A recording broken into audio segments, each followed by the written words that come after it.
Hey, this is Dan Hurt, C103 Radio. I'm coming at you from Atomic Speedway from inside the trailer of Jacob Stickle. He ran third last night at Moeller Raceway Park. Man, he run really competitive there. You were in position for the win, and it just Chris kind of beat you to the top there, and it seemed like once he did, and you kind of jumped up there, you were right there with him, and I thought you were actually the better car last night, But anyway, we're going to do inside the helmet here, and then I'll give you a chance to thank your sponsors, and we'll get out of here. But sounds good. First question, Jake. What is your favorite track that's no longer in existence? No longer in existence. I don't know if I got one that's no longer in existence, but I'll give you one that I've always loved watching and never gotten to race, and that's just Eldora. I mean, I've always dreamt of getting to run there, but 305s haven't been there, at least since I've been here, so that's a track I'd love to get to run at. Sounds like a good answer there. Dream Week this weekend for late models. Man, I'm super stoked about that. But okay, so what's your favorite place to go on vacation? Well, I've had a childhood dream of going to Greece, and this summer I'm going to get to go. So I think it's not yet, but it's about to be my favorite right there. Good answer. All right, so what track has the best food?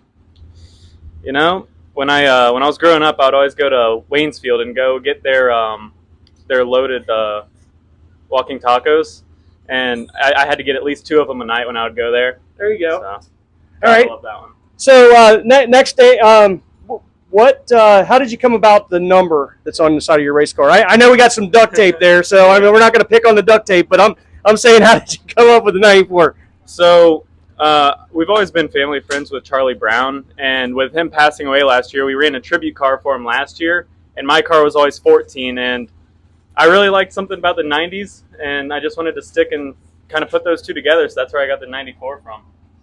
Awesome. Okay, so sprint car racing, who's the GOAT? It's got to go Kyle Larson.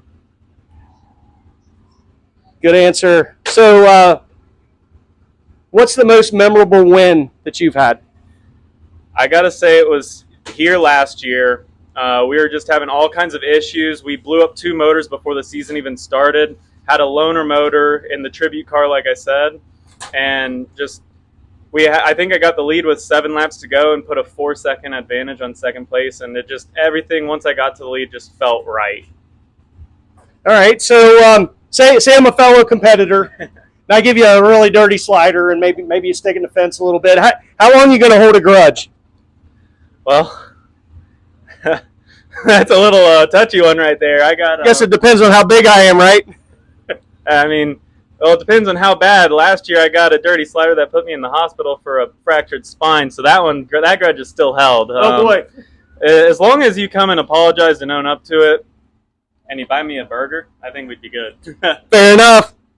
All right, so if we're going to get rid of one rule that you have to abide by, one rule, what would it be?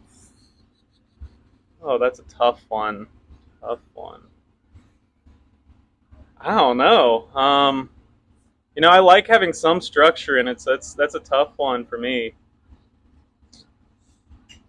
I'd have to say this is just kind of a consistency rule, but like the cone rule on restarts. So many tracks have them, so many don't, and then you never really know what you're getting into on a restart. That makes sense, especially a guy that's going to travel around, go from track to track. You go to each track, and the restart zone might be different, and they rarely cover all that stuff at a driver's meeting, but, Exactly. So they have officials that tour with you as well, too, right?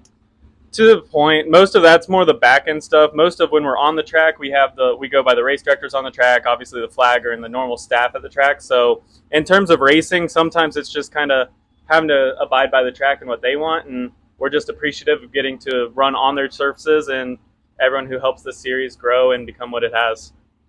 All right. Well, before we get out of here, I want you to thank all of your sponsors, and I know you didn't get time to tape those guys on there, so go ahead and let it rip. All right. Brad Street and Company, certified CPAs, and then Automotive Parts and Machine Shop, and then got to just mainly thank my parents for helping me be able to do this. I'm a college student, so without their help, I wouldn't be able to be here. So everyone else who's helped as I've come here.